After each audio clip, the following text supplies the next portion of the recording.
Bagi sebagian orang, menjadi seorang ibu rumah tangga bukanlah hal sulit. Ibu hanya harus merawat anak-anak, beres-beres di rumah, dan berbelanja segala kebutuhan yang diperlukan. Namun yang perlu para suami ketahui, seorang ibu rumah tangga juga bisa merasa kelelahan dan stres loh. Catherine Knight misalnya, seorang ibu rumah tangga yang tinggal di Australia ini, namanya mendadak viral pada tahun 2000-an karena telah memisahkan kulit dari tubuh suaminya sendiri, lalu memberi makan ketiga anaknya dengan sisa tubuh ayahnya.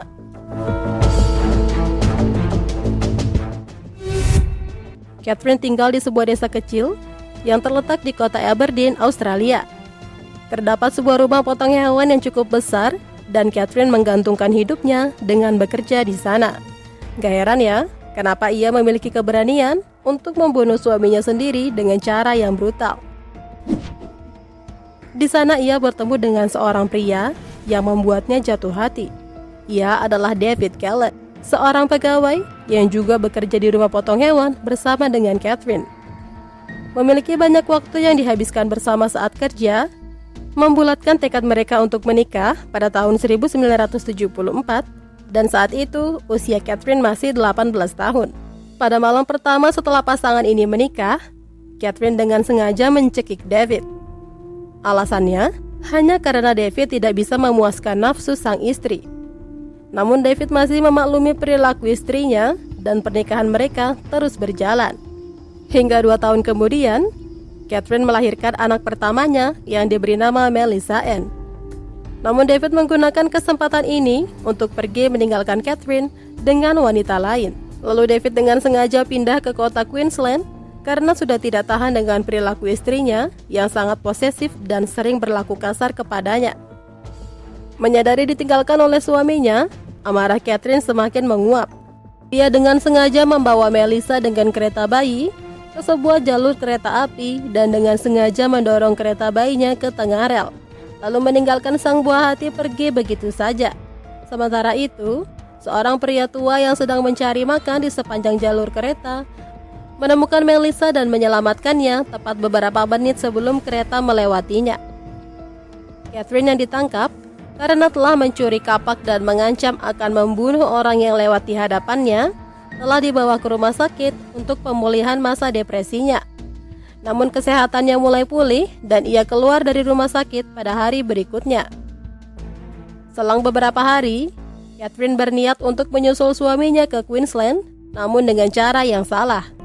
Ia dengan sengaja menyayat pipi seorang wanita yang ia paksa untuk mengantarnya ke Queensland.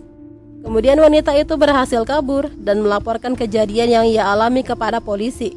Berkat aksi polisi yang berhasil menyingkirkan pisau dan berhasil menangkap Catherine, mereka segera membawanya ke sebuah rumah sakit jiwa Morisset untuk mendapatkan pengobatan lebih lanjut. Polisi yang mengetahui tujuan dari kedatangan Catherine ke Queensland adalah untuk mencari David Kellett, memberitahu kepada David bahwa istrinya telah berlaku brutal dan kini sedang menjalani perawatan di rumah sakit jiwa. David segera meninggalkan pacarnya dan pergi bersama ibunya beserta Catherine untuk kembali ke Aberdeen dan mendukung masa perawatan Catherine. Lalu mereka bersama-sama pindah ke sebuah kota pinggiran Brisbane dan Catherine mendapat pekerjaan di sebuah pabrik daging. 5 tahun setelahnya, pada tahun 1980, Catherine melahirkan putri keduanya yang diberi nama Natasha Mary. Kehidupannya berjalan seperti biasa, hingga 4 tahun setelahnya, Catherine mulai merasa bosan dan meninggalkan David begitu saja. Bersama dengan kedua putrinya, lalu pindah ke kota Aberdeen untuk tinggal bersama kedua orang tuanya. 6 tahun kemudian, pada tahun 1986, Catherine bertemu dengan seorang pria pekerja tambang bernama David Sanders dan tinggal seorang diri di sebuah apartemen. Catherine dan Sanders mulai saling menyukai, hingga akhirnya Sanders memutuskan untuk meninggalkan apartemen miliknya dan tinggal di rumah Catherine beserta dengan kedua putrinya. Rupanya dekat dengan seorang pria baru tidak membuat Catherine merubah sikapnya yang posesif dan kasar. Ia seringkali cemburu kepada Sanders dengan apa yang Sanders lakukan di luar pengawasan Catherine. Dan Catherine juga dengan kasar seringkali mengusirnya dari rumah. Saat diusir, biasanya Sanders akan kembali ke apartemen miliknya, lalu dengan tanpa rasa malu Catherine akan mengikutinya dan memohon kepadanya untuk kembali ke rumah. Sanders yang mulai merasa tidak nyaman dengan perilaku Catherine, mulai menuruti apa yang Catherine katakan. Selang waktu 1 tahun, Catherine melahirkan putri ketiganya yang diberi nama Sarah, membuat Sanders harus membeli sebuah rumah yang akan mereka tempati. Saat pindah ke rumah barunya, Catherine menghiasi seluruh sudut rumahnya dengan hiasan yang tidak wajar. Ia menghiasi dinding rumahnya dengan kulit binatang, tanduk, tengkorak binatang, jaket kulit, parang, dan garpu rumput. Pada suatu hari, Catherine dan Sanders terlibat pertengkaran hebat. Catherine memukul wajah kekasihnya menggunakan besi, lalu menusuk perutnya dengan gunting. Merasa semakin tidak nyaman dengan perlakuan Catherine, Sanders pergi meninggalkannya dan kembali ke apartemen miliknya. Namun bukannya merasa aman, ia justru terkejut. Pasalnya, ia menemukan pakaian miliknya dalam keadaan berserakan dan sobek karena dipotong-potong. Sanders memutuskan untuk mengambil cuti dari pekerjaannya dan bersembunyi dari keberadaan Catherine. Di sisi lain, Catherine terus mencari keberadaan Sanders, namun tidak pernah menemukannya. Bahkan saat ia bertanya dengan orang terdekat Sanders, tidak satupun yang mengakui pernah melihatnya. Tepat setelah kekasih sebelumnya meninggalkannya, ia dekat dengan seorang mantan pekerja di rumah potong hewan yang bernama John Shillingworth. Pada awalnya, John tidak menyadari bahwa ada sesuatu yang salah dengan Catherine. Namun teman-teman John memberitahu bahwa Catherine adalah wanita yang posesif dan kasar. Namun kali ini, kehidupan mereka berjalan dengan baik. Bahkan hingga Catherine melahirkan putra ketiganya yang diberi nama Eric. Namun hubungan mereka tidak berlangsung lama, karena setelah 3 tahun berjalan, Catherine meninggalkan John begitu saja karena telah berselingkuh dengan seorang pria lainnya yang bernama John Price. Bagi John Shillingworth, ditinggalkan oleh kekasihnya demi pria lain membuatnya sedikit merasa sedih. Padahal seharusnya ia merasa beruntung karena Catherine telah melepaskannya begitu saja. Kemudian perlakuan terparah yang dilakukan Catherine di antara kekasih-kekasih sebelumnya adalah perlakuannya kepada John Price yang juga menjadi kekasih terakhirnya. John Price, atau yang akrab dipanggil John Price, adalah seorang ayah berstatus duda dan memiliki 3 anak. Ia bercerai dengan istrinya secara damai dan merasa begitu kesepian. Price bekerja dengan sangat baik sebagai karyawan di perusahaan pertambangan. Price juga dikenal sebagai pria yang murah hati dan sangat populer. Hingga suatu hari, semangatnya kembali hidup karena saat itu ia bertemu dengan Catherine. Pada tahun 1993, Price begitu terpesona dengan kecantikan dan sikap keibuan seorang Catherine. Hingga 2 tahun setelah kedekatan mereka, akhirnya Catherine dan ketiga anaknya pindah ke rumah milik Price yang bisa dikatakan cukup mewah. Price tahu persis cerita apa yang timbul dari masyarakat tentang kekasihnya Catherine. Namun ia tidak menghiraukannya dan tetap ingin hidup bersama Catherine. Setelah tinggal bersama, kehidupan mereka berjalan sangat baik. Catherine sama sekali tidak menunjukkan sikapnya yang kasar dan posesif. Ia begitu perhatian kepada Price dan melayani Price seperti istri pada suaminya. Bahkan bagi Catherine, kehidupan seks mereka sangat bersemangat. Namun hal ini hanya terjadi selama beberapa tahun dan hal-hal gila akan dimulai. Karena 3 tahun kemudian, Catherine dan Price mulai terlibat cekcok adu mulut. Berawal dari Catherine meminta Price untuk menikahinya, namun Price menolak hingga timbullah rasa ingin balas dendam kepada Price. Catherine dengan sengaja membuat sebuah video dengan tujuan menjatuhkan karir Price. Ia merekam peralatan kesehatan yang diambil Price dari sisa sampah perusahaan, lalu dengan sengaja mengirim rekaman itu kepada bos tempat Price bekerja. Dan seketika, Price telah kehilangan pekerjaan yang telah ia jalani selama 17 tahun.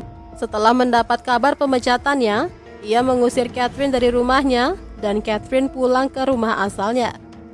Entah apa yang terfikirkan dalam benak Price, ia kembali menghubungi Catherine dan berniat untuk memulai kembali hubungan dengannya. Di sisi lain, teman-teman Price mulai menjauhinya karena tidak menyukai hubungannya dengan Catherine. Setelah mereka kembali berhubungan pun, adu mulut dan pertengkaran terus saja terjadi. Dan serangan Catherine memuncak pada tahun 2000. Saat bertengkar, ia menancapkan gunting di dada Pricey dan seketika Pricey langsung mengusirnya dari rumah. Beberapa hari kemudian, Pricey memberitahu rekan kerja di kantor barunya jika keesokan harinya dia tidak masuk kerja, berarti ia telah mati karena dibunuh oleh Catherine. Seolah sudah memiliki firasat bahwa hidupnya akan segera berakhir. Kemudian rekan kerjanya sempat meminta Pricey untuk tidak pulang ke rumahnya malam itu. Tapi Pricey tetap akan pulang. Karena ia merasa jika ia tidak pulang pada malam itu, mungkin saja anak-anaknya yang akan menjadi korban. Saat ia tiba di rumah, ia menyadari bahwa Catherine tidak ada di sana. Dan ia mengirim anak-anaknya untuk menginap di rumah temannya. Kemudian ia pergi tidur. Saat tengah malam, tiba-tiba Catherine datang ke rumahnya, membangunkan Pricey yang saat itu tengah tidur. Lalu mereka berhubungan seks, dan sesaat kemudian Pricey kembali tertidur. Catherine menggunakan kesempatan itu untuk membunuh Pricey.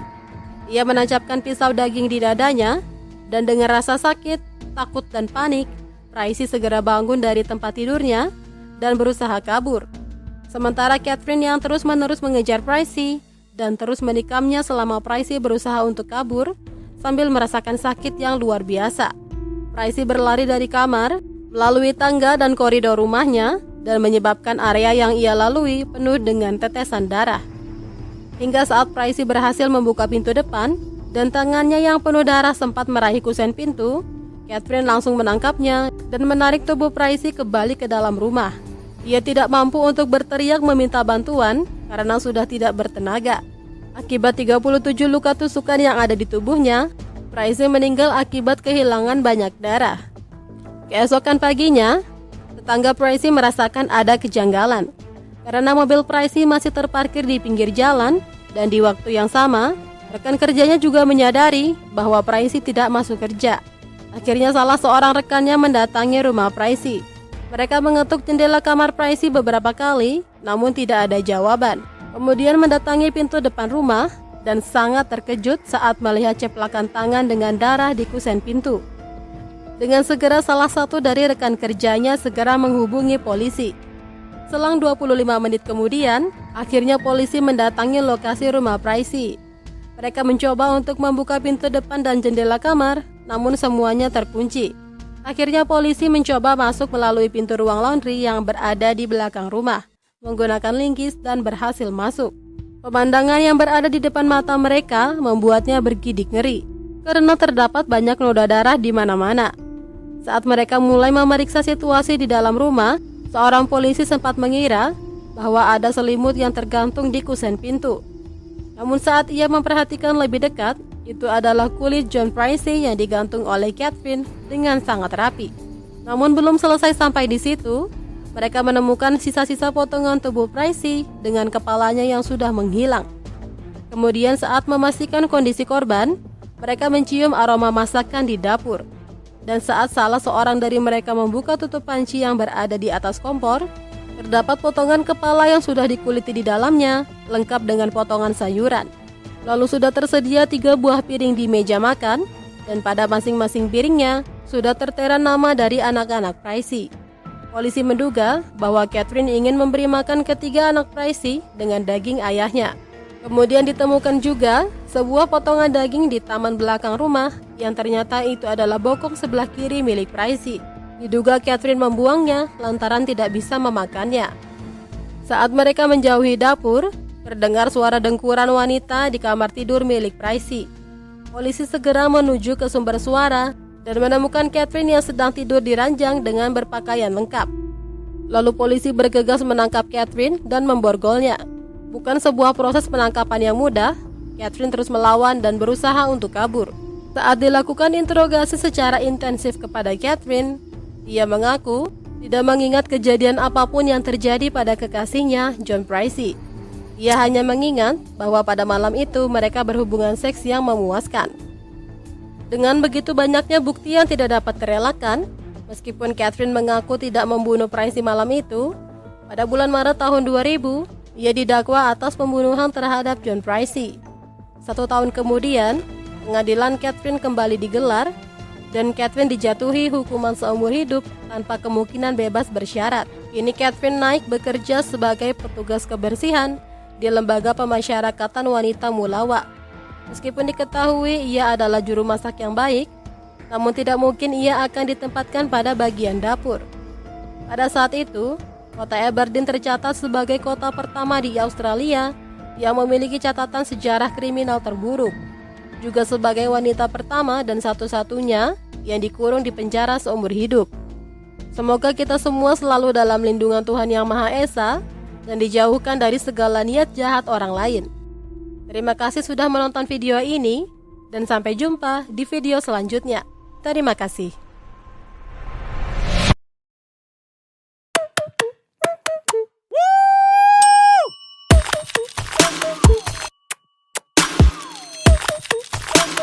Nope.